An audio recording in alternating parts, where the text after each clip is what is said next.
What's going on, everybody, and welcome back to the channel, and welcome back to the Detroit Lions Now or Never franchise.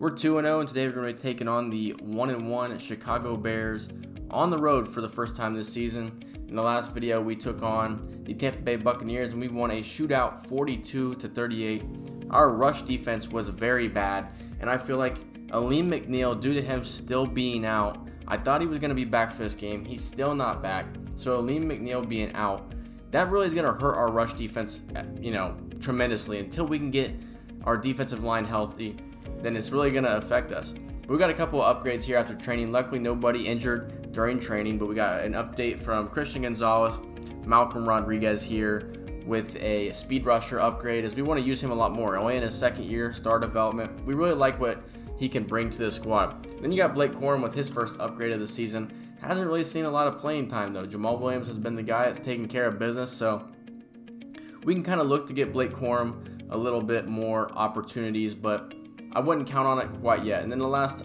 upgrade here is O'Shane Zimenez, who we're going to give the speed rusher upgrade. That will move him up to a 74 overall. He's a normal development guy, but taking a look at the Bears roster though, Justin Fields is the starter. Remember, the Bears took Jake Haener and the first pick of the second round, so a really weird pick by the Bears. And then looking at their offensive line, it's nothing special, so you wouldn't think that they would be able to run the ball on us today. At least not like the Buccaneers could. The Buccaneers ran the ball very well. Myles Murphy was the #1 pick here in this franchise out of Clemson, and he is about 190 snaps away from finding out if he is superstar, X Factor, playmaker. Looking at the secondary, it's not bad. It's definitely going to be Eddie Jackson who leads the secondary for the Bears. But here we are in Chicago for a 1 o'clock kickoff game. Jack Fox will boot it away, and we are underway here in Chicago. The return is going to be taken to the right, past the 20, up to about the 25, broken tackle, and taken down at the 27.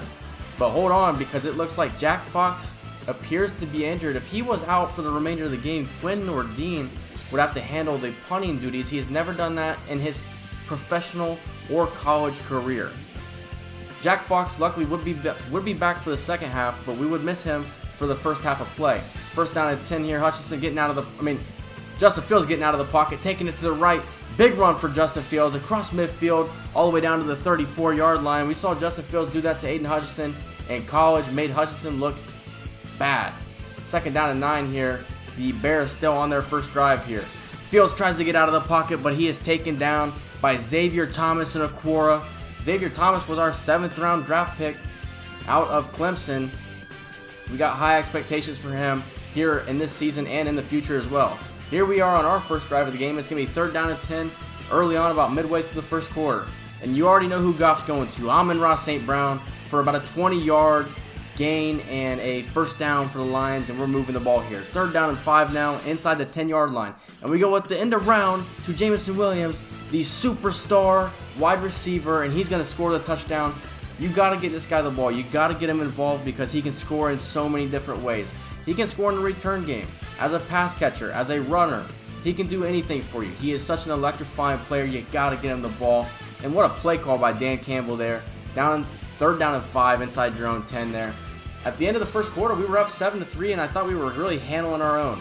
But the Bears would go down on a big long drive to start the second quarter. They would score a touchdown, David Montgomery, and the Bears would reclaim the lead. I think stopping the run is a huge focus. We were unable to stop the quarterback run early on in this game. Can we stop David Montgomery? Goff would be going down. He is sacked. It's going to be Jordan Hicks on the sack. Goff sacked for only the 4th time this season. So in 3 games, only being sacked 4 times, I cannot complain. Quinn Nordin comes on to attempt his first punt, and it was terrible. Luckily, Quinn Nordin would only attempt a couple of more, and they were actually pretty decent punts, but that one right there was awful. I had to show it in the highlights. Here's Justin Fields throwing it to Cole Kmet, and Cole Kmet gets up the sidelines, and he'll be taken down to the 15-yard line. The Bears could do no wrong here in the first half. 8 for 8 passing, 85 yards, and they were running the ball with so much power and explosiveness. As we see another one by David Montgomery, and the Bears would take a 16-7 lead. We have not been able to stop teams this year on defense. Coming into this game, we were top 10 defense, but after this game, we definitely went down rankings-wise. 3rd down and 1 here. We're down by 10. Over midway left in the second quarter. And Jamal Williams would be stood up. It was Myles Murphy, the first overall draft pick in this year's draft class, on a tackle for loss. Jamal Williams was going nowhere. And we struggled to run the ball here in the first half. Another 3rd down with about under 2 minutes left in the first half. And Jamal Williams again stopped on the run. So you really got to start to question Dan Campbell's play calling here. The Bears will get the ball back with 31 seconds, 3rd down and 1. Fields looking across the middle, and he's got his wide out. It's Russell Gage Jr. on the reception, and the Bears would cross midfield and be down at the 33-yard line, and that would set them up for a 50-yard field goal to take a 20-7 lead at halftime. But it's blocked. Ugo Amadi on the block. Oh my goodness, Deshaun Elliott, if he doesn't fall there, he picks that up and he scores a touchdown. We've got to look at the replay here on this one, because Ugo Amadi makes a tremendous play to block this field goal attempt. But then Deshaun Elliott is right there to pick the ball up, but he trips on Ugo Amadi. If he does not trip, he takes that all the way for 7, and at halftime, it's going to be a 17-14 game. Instead, the Bears recover it, and they're able to go to halftime still up 10. Fields now on the read option makes Alex Anzalone look like a college player. He said, "Get off of me" on the read option there. One-on-one open field tackle. Anzalone's got to make that tackle, but Justin Fields, he's pretty much a glorified running back. He can throw the ball a little bit, but let's be honest, he's a running back. About midway through the 3rd quarter here, Fields and the Bears at the 24-yard line, and he's got his target. That's a touchdown to Darnell Mooney, and the Bears would stretch their lead 24-7 here in Chicago. The Lions really looking like they've put everything they had into the last 2 games, and now they're looking really bad in this game right here. Goff would use his legs, and you know he can use them well. Vanilla Vic, shout out to Bengal, a 17-yard carry for Goff. He has used his legs pretty well early on in this season when he's had to. I have been impressed with it. 1st down and 10 now, Goff in the pocket, and he's going to hit Amon-Ra St. Brown across the middle. Amon-Ra St. Brown with another good pickup, and he had himself another good game here today. Goff 11-13, 96 yards up to this point in the game. 1st down and goal, and the give is to Jamal Williams, and he'll take it right up the gut. We had a lot more success on the ground here in the second half. If we can have a nice balance of a nice passing attack, a nice rushing attack, we can be a hard team to beat, but we need our defense to step up in a big way here. 2nd down and 11. Fields is going to try and get out of the pocket. Hutchinson's going to get the better of him this time. His first sack since week 1, Aiden Hutchinson with his 4th sack of the season, and that's Detroit's 2nd of the game, and that was huge. In order to give the Lions the chance to get the ball back and cut the lead down to 3, you had to make a play, and Aiden Hutchinson made the play. That brought a 3rd down up. You got to be impressed with the way Hutchinson has played just to start the season. That brought a 3rd down up. They did not convert. The Lions get the ball back at their own 15-yard line. They're going play action. Goff's going deep. Jamison Williams, he floats it up, and it's caught. And you are not catching Jamison Williams. He's got speed. What a route by Jamison Williams. Touchdown Lions, and it would be a 3-point game. What a route by Jamison Williams, and what an even better throw by Jared Goff. He threw that up, and it sat in the air for a long time. I mean, you have to put that ball on the money in order to get that to Williams on the run. He didn't have to slow down or break stride at all. What a play by the Lions. I said it would be a 3-point game. No, it is not. Quinn Nordine having to handle the punting duties maybe got to his head a little bit. They do not get it, so it's a 4-point game. Could that come back to hurt us? David Montgomery would carry it as we were winding down the end of the 3rd quarter, and he would take it to the 26-yard line. He's up to 93 yards on the game with 2 touchdowns on the ground as well. At the end of the 3rd quarter, it was 24-20. The Lions defense has definitely played a lot better here in the second half so far. 3rd down and 3 here. Fields in the pocket, looking for his man, and it's broken up by Jeff Okudah. We declined his 5th-year option coming into this season, but what a play by Jeff Okudah and one-on-one coverage. We really needed that right there. The Bears would attempt a field goal, and they would make it. Jamal Williams now, 11 minutes left in the 4th. What a run by Jamal Williams, breaking a tackle. He's up to 67 yards in this game, and it was a totally different story for the running attack in the second half. We were able to run the ball with a lot more success. 1st down and 10 now. Goff getting out of the side of the pocket. And he's got Amon-Ra St. Brown, who would score the touchdown. And that would tie this game up at 27. At one point, we were down 24-7. We fought our way back, and we have tied the game with 8:27 left at 27 apiece. and Amon-Ra St. Brown just does anything possible to get open. He has been such a great player for us to start this season. He's the number one target on this offense for sure. 6.5 minutes left in the fourth quarter, and it's Cole Kmet across the middle down to the 30-yard line. Justin Fields has had a great game through the air and using his legs. The Bears will not turn the ball over one time in this game. 3rd down and 1 here. And wide open is going to be Russell Gage Jr., and he'll take it down to the 11-yard line. Fields up to 282 yards passing.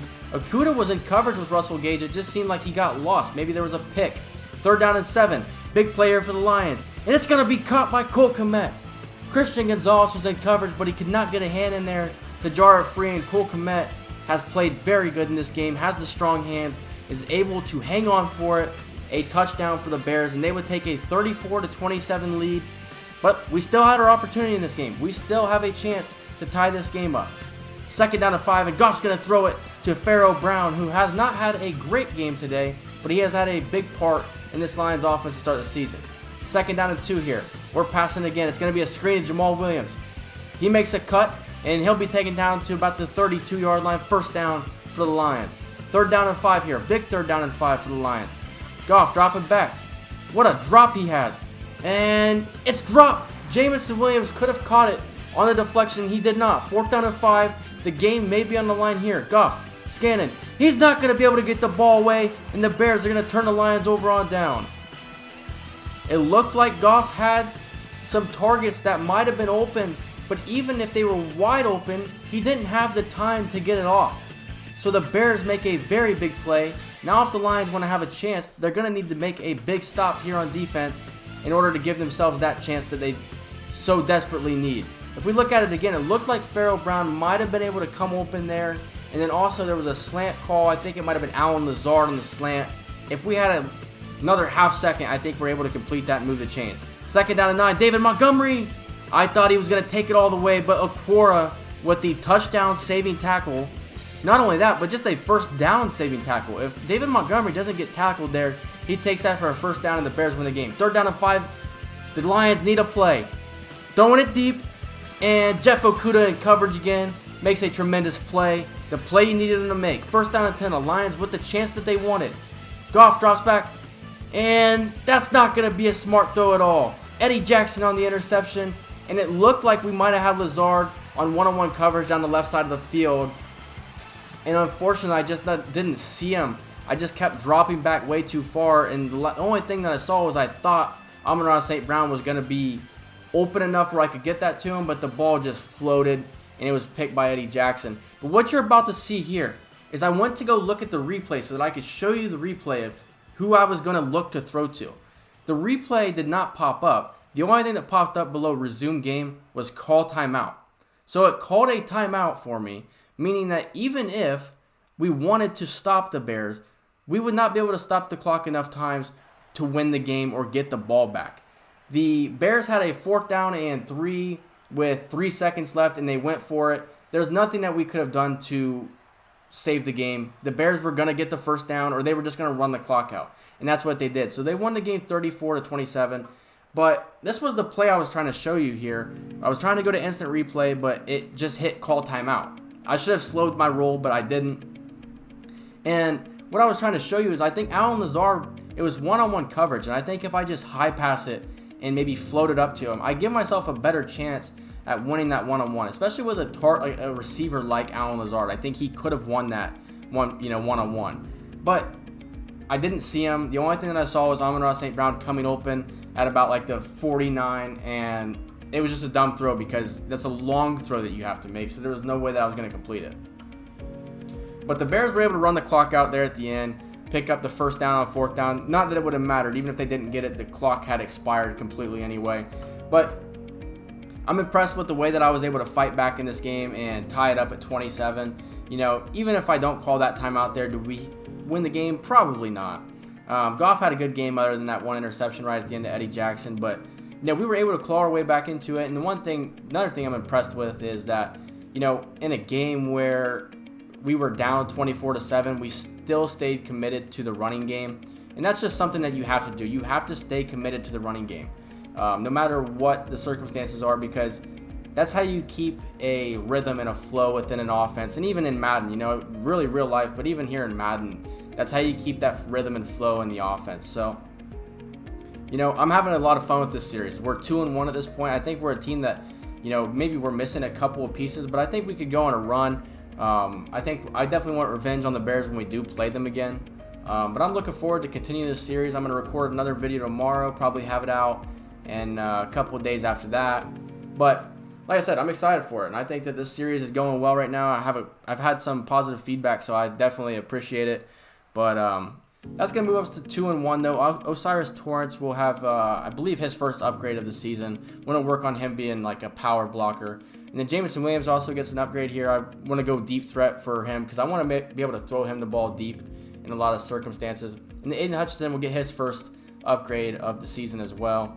And he'll be an 82 overall. And we upgraded his power rusher ability. We had one injury in this game. It was Jody Fortson, our backup tight end. But Farrell Brown has been a really good tight end, you know. I think once we hit the bye week, I want to have just a bye week episode where we talk about what the team has done so far, you know, what my expectations are moving forward. But at 2-1, taking on the Chargers, and according to the Chargers stats, we're going to be at home, but according to the Chargers stats, they don't look like they're that impressive of a team. So I think they're a team that we could handle potentially.